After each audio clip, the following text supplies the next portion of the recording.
AP హైకోర్టుని ఆశ్రయించారు పిన్నెల్లి. ముందస్తు bail కోరుతూ లంచ్ మోషన్ పిటిషన్ కూడా దాఖలు చేశారు.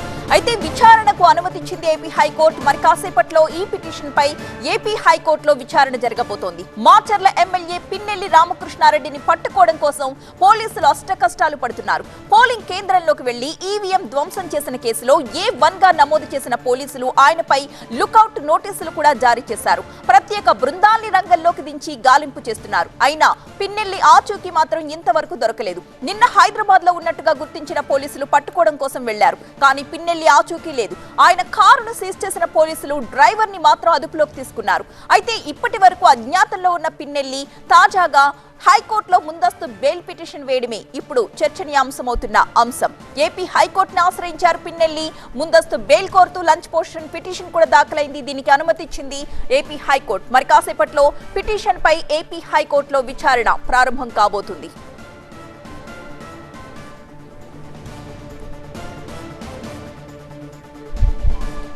పూర్తి సమాచారం అందించడానికి మా ప్రతినిధి క్రాంతి సిద్ధంగా ఉన్నారు. క్రాంతి, మరి కాసేపట్లో ఏపీ హైకోర్టులో పిన్నెల్లి దాఖలు చేసుకున్న పిటిషన్ పై విచారణ జరగబోతోంది. మరి పిన్నెల్లి ఆచూకీ ఏదైనా అందుతోందా? న్యూస్ వస్తోందా దానికి సంబంధించి ఏదైనా?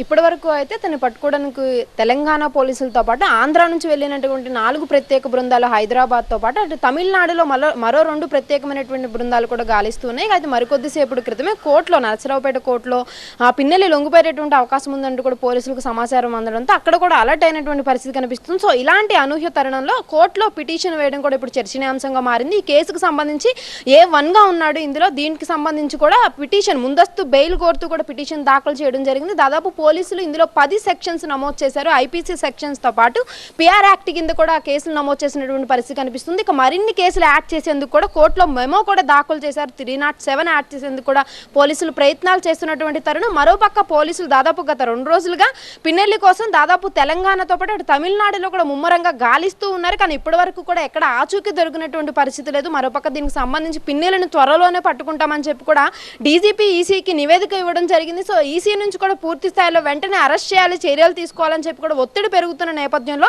పిన్నెల్లికి సంబంధించి అటు టీడీపీ, వైసీపీ నుంచి కూడా పూర్తి స్థాయిలో రాజకీయంగా దుమారం లేగుతున్న టైంలోనే ఇప్పటి వరకు కూడా అతను ఆచూకీ దొరక్కపోవడం, అనూహ్యంగా హైకోర్టులో ముందస్తుగానే పిటిషన్ వేయడం కూడా చర్చనీయాంశంగా మారింది. అయితే ఈ పిటిషన్కి సంబంధించి మరికోసేపట్లోనే హైకోర్టులో విచారణ అయితే ప్రారంభం కానుంది. ఇక లంచ్ మోషన్ పిటిషన్ కూడా దాఖలు చేశారు. అయితే ఈ కేసులో తనకు ముందస్తుగానే బెయిల్ కావాలి అని చెప్పి కూడా పిటిషన్ వేయడం జరిగింది. ఈ కేసుకు సంబంధించి న్యాయమూర్తి ఇప్పటికే స్వీకరించడం జరిగింది కాబట్టి కాసేపట్లోనే కోర్టులో విచారణ అయితే ప్రారంభమవుతుంది. అయితే ఇందులో బెయిల్ వస్తుందా లేదా అనే దానికి సంబంధించి కూడా సస్పెన్స్ నెలకొనేటటువంటి అవకాశం ఉంది. ముందుగానే కౌంటర్ వేయమని చెప్తారు దీనికి సంబంధించి. సో ఓవరాల్గా ఈ కేసులో కీలకంగా నాన్ బెయిలబుల్ సెక్షన్స్ కూడా పెట్టారు కాబట్టి కేసు విచారణ కూడా కాస్త క్లిష్టంగానే ఉంటుందని కూడా మనం చెప్పుకోవచ్చు. ఓవరాల్గా దీనికి సంబంధించి పోలీసులు పూర్తి స్థాయిలో ఎవిడెన్స్ ఏదైతే ఆ ఈవీఎం ధ్వంసం రోజు వెబ్ కాస్ట్ కెమెరాలో పూర్తిగా ఎవిడెన్స్ ఉంది కాబట్టి దీనికి సంబంధించి కూడా పూర్తి స్థాయిలో బెయిల్ వచ్చేటటువంటి అవకాశం లేదు అని చెప్పి కూడా పోలీసు వర్గాలను సమాచారం అందుతున్నప్పటికీ కూడా ఇతర రాష్ట్రాలకి ఎక్కడికి కూడా పారిపోకుండా ముందస్తుగానే లూకౌట్ నోటీసులు ఇచ్చారు కాబట్టి